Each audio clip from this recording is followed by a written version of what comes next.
Next up, we have Cece Liang from Ethereum Foundation's Privacy and Scaling Explorations. It was previously called Apply ZKP team. So Cece will share the screen. Yeah, thank you, Xin, for the introduction. Let me share my screen.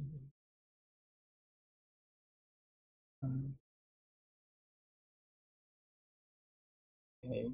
Can you all see my screen? Oh, sorry. And get marker. Hello, can you all see my screen? Let me check. Wait, sorry. Oh.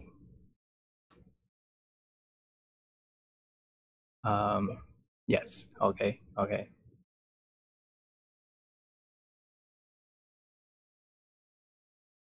All right.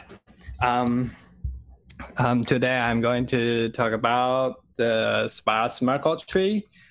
Since Kevin is organizing this ZK Day series of talk, and as you can hear from Changwu's previous talk, we will be talking a lot of moving this Merkle tree rule from here to there, and then we need to do some Merkle proofs, and this Merkle proof here, proof to smart contract that we have some leaf exists or something like that. And if you're not familiar with some Merkle tree, it's easy to get lost in this talk. So today I'm to mitigate this. I'm going to save your day, and feel free to ask any question you are too shy to ask.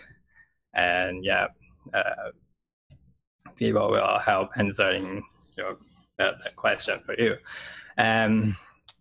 Okay, so this for example, we might talk about scaling applications like ZK rollup or an optimistic rollup. And usually this kind of rollup has a Merkle tree, and with its leaf represent the pointer to their public key, or mostly the leaf represent the user's balance. And you might see like tree has like 32 labels deep, and we need to calculate the membership proof in either in the circuit or in the EVM. And let's give another example, like privacy applications. This is Tornado Cache, and you can see that it has a history of unroots. It's on smart contract, and we have 16 labeled deep Merkle tree, and it has some like different hash functions. These are snark friendly hash functions, and we compute this Merkle tree in the circuit. So yeah, before we get into the Merkle tree, we have to talk about hash function. So the hash function is a function that takes input, can be arbitrary size, but it always outputs a fixed size value. For example, if you use the catch-up 256, this is the hash function used in EVM, and it always outputs 32 bytes.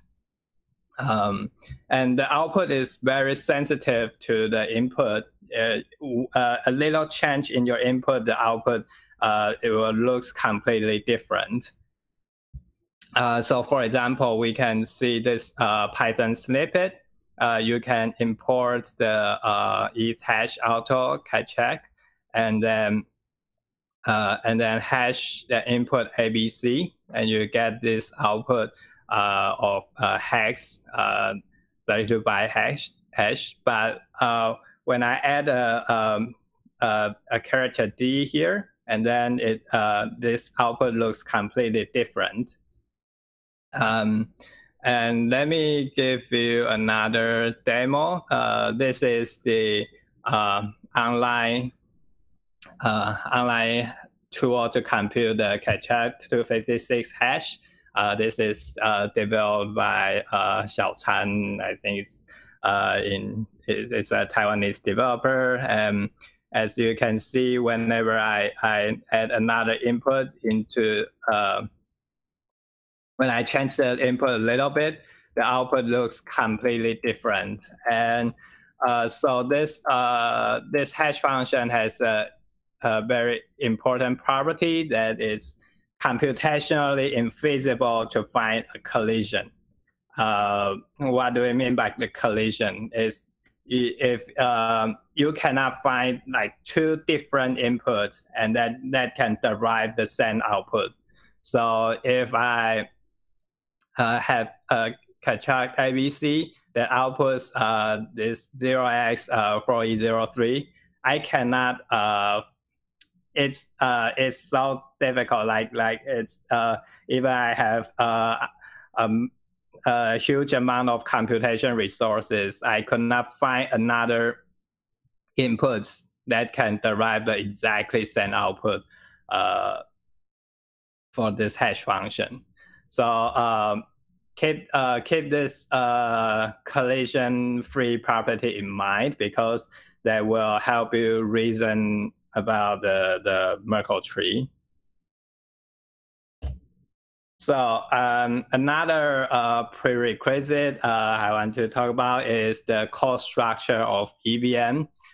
We will introduce this Merkle tree and use the scaling application as the motivation of why we are building this Merkle tree, and so I like to imagine the EVM or Ethereum as a restaurant menu, and the EVM like you can perform computation in the EVM, and your Solidity code is compiled into some different opcodes, and each opcode has some gas cost. So it's like its computation price is it's priced depending on how expensive this computation is. So one of things you can do is you could store data on chain, and this data will be like synced by all the full nodes, and the full nodes will have to keep it forever. And this is you can achieve this via asset store opcode, and it takes 20,000 gas to store a word of data. A word in the EVM is 32 bytes. And another way you can send the data on chain is you attach the data in a TX, which we call this cold data, because this in your transaction you can when you send a transaction and to a contract address, and this cold data will determine which function in this contract you call and what argument you are calling this function. And so this cold data is defined by per byte gas. It's 16 gas, but here to compare with SS store, I write per word gas. So to write attach 32 bytes in the TX, you need 500 gas. And last one is perform the KK hash. So one hash takes 30 gas, but since you can take arbitrary inputs in this hash, but per word, every 32 bytes of input takes 6 extra gas.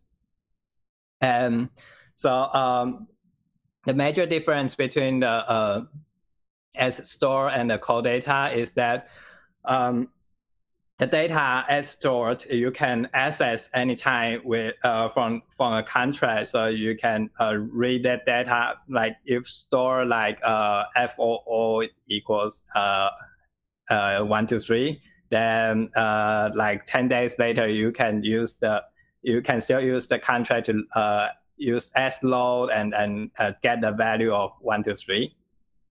But for the data in the cold data, it's not accessible to the contract.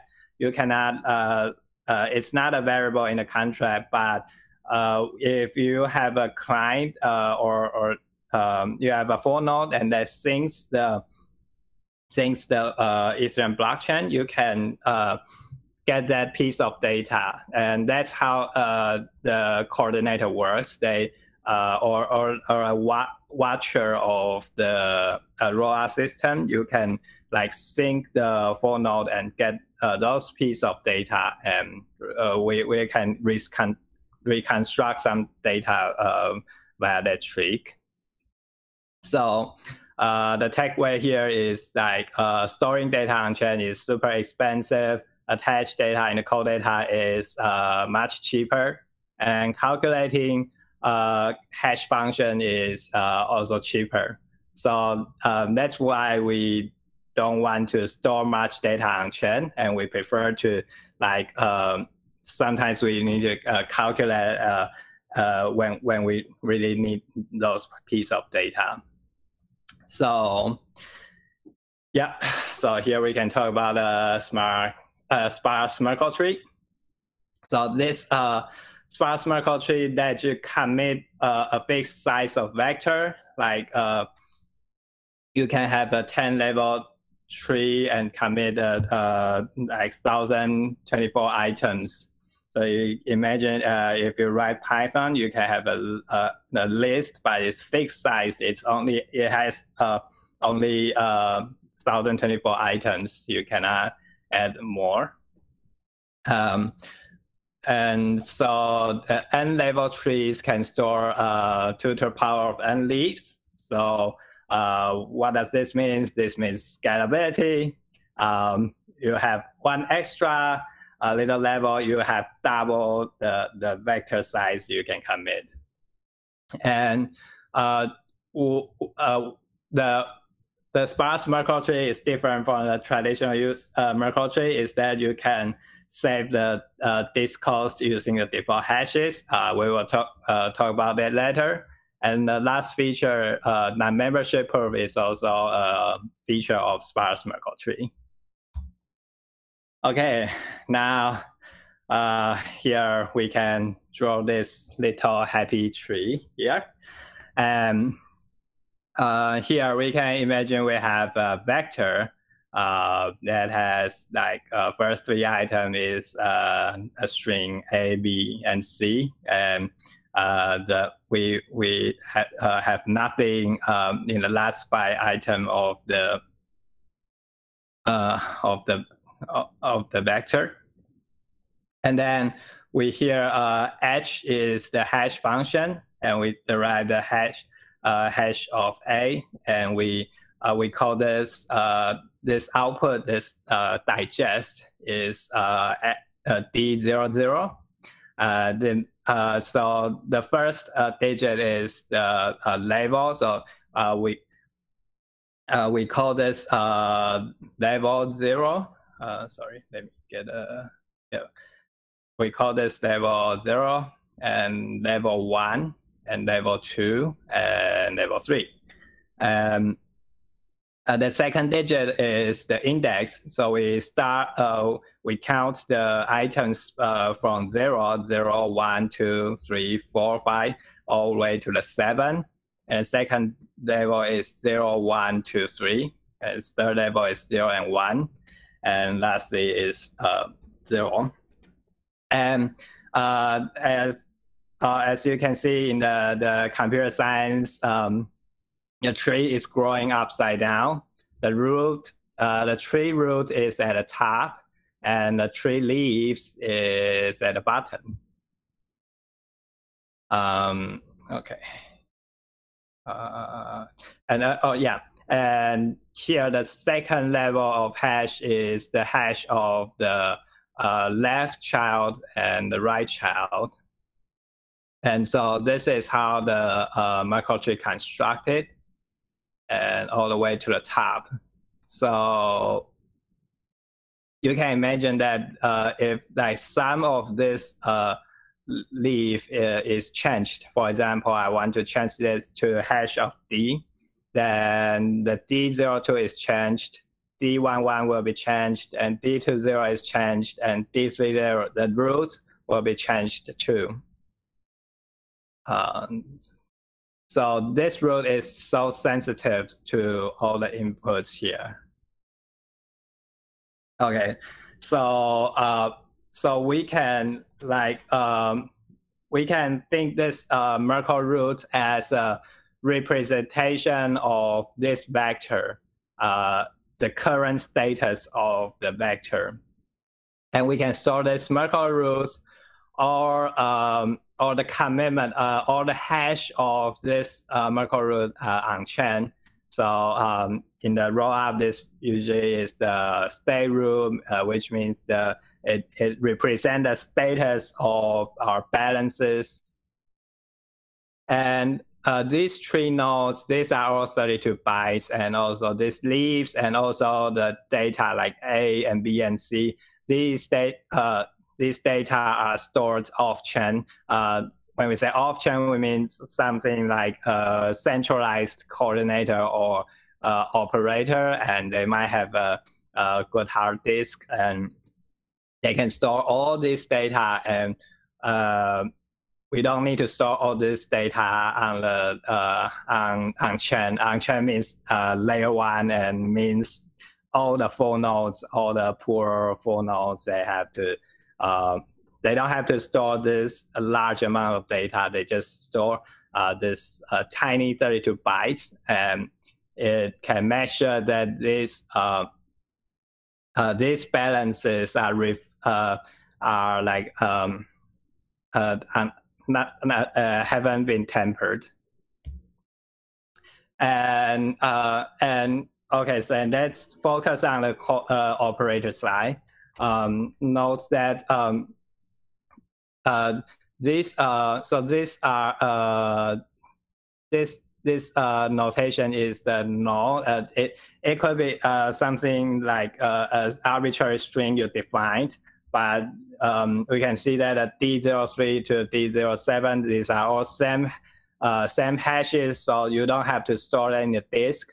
You can pre-compute them in the memory, and then these D12 and D13 are also the same. So here we actually this 3 levels of Merkle tree. Actually, we only need to store 3 hashes in the memories, and these are very easy to calculate, like with a simple Python code. You define your the default hashes, this bottom, and then you just append the previous item and hash together to get a new next level's hash, and then you get all the default hashes.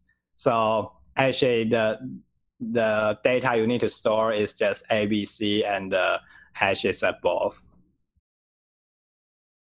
Okay, so now now there's the membership proof. How do we let's say I want to prove that your chain a smart contract it stores D30, and we have this Merkle root, and how and you can prove to that smart contract that C, this hash C, is a member of the tree. Smart contract does not have the data of the leaves, but once you provide this D10, D03, and D21, you can compute this hash. You hash the C, D02 and D03 together to get D11. You hash the D10 to get, and hash the D11 together to get D20. And you hash the D20 and the D21 to get a D30. And you can compute if the hash of these things together match to the D3 that's stored on chain. And then if that matches, that means C must be the member of this tree, because you cannot find other inputs that go through all these hash functions and still get the same output of the D30. That's the non-collision property guarantees. So, and non-membership proof, you can also prove that some of the spots in this vector is vacant, like D04. You can provide this audit path, these nodes, and then you hash together and to check if it match the Merkle root. And if it matches, it means you just prove that empty hash is the member of the tree. Then you prove the non-membership.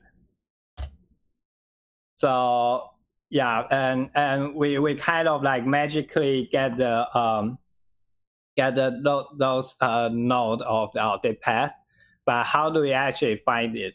Like algorithmically. So before we find that audit path, let's focus on how do we walk from the Merkle root to that leaf. So from Merkle root, you walk right, and then you walk left, then you walk right to this particular leaf. And you can do, so this is index 5. You can do a binary decomposition. So if you don't know what's the binary decomposition, you can do like divide it by 2 and get the remainder. And then you get 1, 0, 1. And if you get a 1, you go right. If you get a 0, you go left. And you get a 1, you go right. And then to get the audit path, actually the audit path is just the sibling nodes that's next to the leaves. So if you need to compute this hash, you need a sibling of the D05. If you need a hash of D21, you need a sibling of D12, so you need D13. So whenever you go right before, you now go left, and you go left before you go right. So you can get this node together. There's a question. Yeah. Alex. Okay. Let me check the question. How do I check the question? Right. Why is non-membership that important if it's not different from the value of membership? Good question. Because yeah, let me answer this quickly. Because it's not possible in the traditional Merkle tree, because traditional Merkle tree, you need to grow the tree. It's not fixed size. You can like grow infinitely forever, but you don't have the spots that live there. But in the sparse Merkle tree, we have already we already have 1024 items already like sitting there, and so we can compute non-membership. And another point is that why not non-membership is very useful when you need to perform like if I want to deposit from L1 to L2, and I need to find an empty spot in this tree to move the L1 asset to the L2 tree. So you need to know that that particular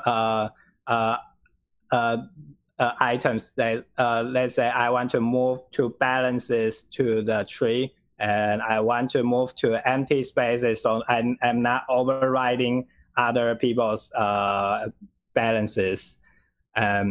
Yeah, so yeah, this the non-membership is useful in the L1 moving to L2 case. Yeah. So lastly, I want to talk about the, updating an item of the vector. So for example, I want to update this C to D. So this is changed, and you'll notice that this is changed, and this is changed, this is changed. And we also need those audit paths to compute the changed value. Yeah, so yeah, and here we show the library of Merkle tree. So this we can compute the Merkle root in the Solidity code. So we have this compute root function. It takes the leaf input, which is the hash of the item, and a path. This is actually the index. So that, like, for example, this is index 5, and this is the hash of the index 5, and these are all the witness nodes. Then we loop through the witness length, and we try to get the ith bit from the right. So this we shift, like, let's say I is 2, we shift 2 bits and check if it's 0. If that bit is 0, and then it determines we have to hash the current computed hash with the witness, which part is left and which part is right. And then we have the computed hash, computed tree root here in the output. And then when we verify, we could take an input that's the root stored on chain, and then we compared with the computed root. Then this is how we check the membership in the smart contract. So if you are implementing an optimistic rollup, and you need to check the balance of certain leaf, and that's how you verify it in the contract. So yeah, the takeaway here is that so the Sparse Merkle tree is a very simple commitment scheme that you store a small amount of data on chain, and it binds the large amount of data off chain. And Sparse Merkle, and it proves the Sparse Merkle tree proves the membership and non-membership, and it has a fixed is fixed sized, and it has default hashes, and yeah, we talked about updating the tree. Application in scaling is that we can move the cost of storing like 4 billion of accounts, and we move that cost to a centralized operator, and we get the protection from the layer 1 with that Merkle root. And application in the privacy is that we could have the Merkle root on chain, and then when, like in the Tornado Cash, you want to withdraw, and you prove that you are a member in that leaves, because when you deposit in the Tornado Cash, you get a membership in that leaf, but that you cannot reveal that membership when you withdraw, because people will know who's the depositor. And Tornado Cash use the ZK snark to prove that membership inside snark circuit. So it uses the Merkle tree to keep your privacy. So that's it. And from the privacy and scaling exploration, we are looking for contributors. If you are looking for building cool projects with very white hats and lots of amazing people like Kevin and Yawun and all amazing people here, and reach out to me, the floor, or email and Telegram here. Thank you so much. Okay. Any questions for Cece very quickly, everyone? Yeah. Maybe Thomas, Mikera, Oscar, Alex, Robin, Arius. I'm just calling out all the like people will ask me why we had like a Mandarin talk, and now we have English talk. So, any questions for Cece?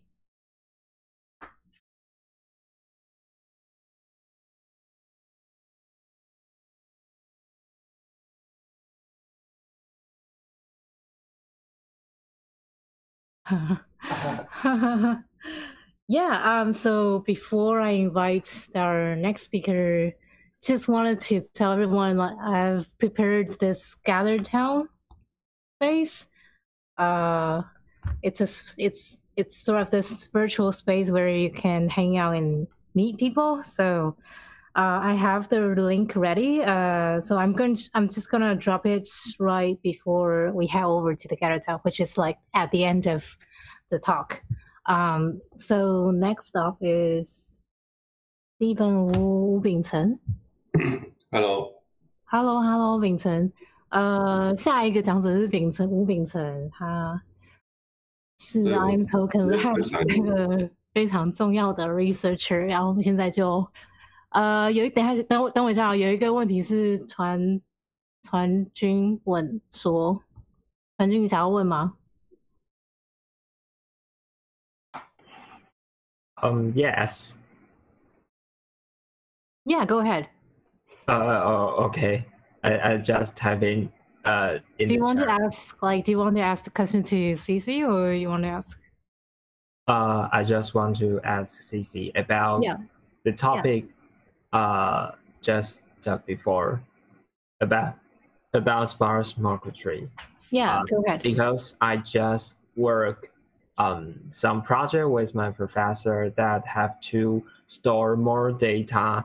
Try to store a lot of data on the Ethereum, but the transaction fee will be the biggest problem. So I just think of that. If I use sparse Merkle tree to store more data, how to store those off-chain data carefully will become another issue have to solve, or something else. Cece, what's your thoughts on that? Did you finish your question? Or it's the question right here. Yeah. I finished my question. Okay. Thank you. So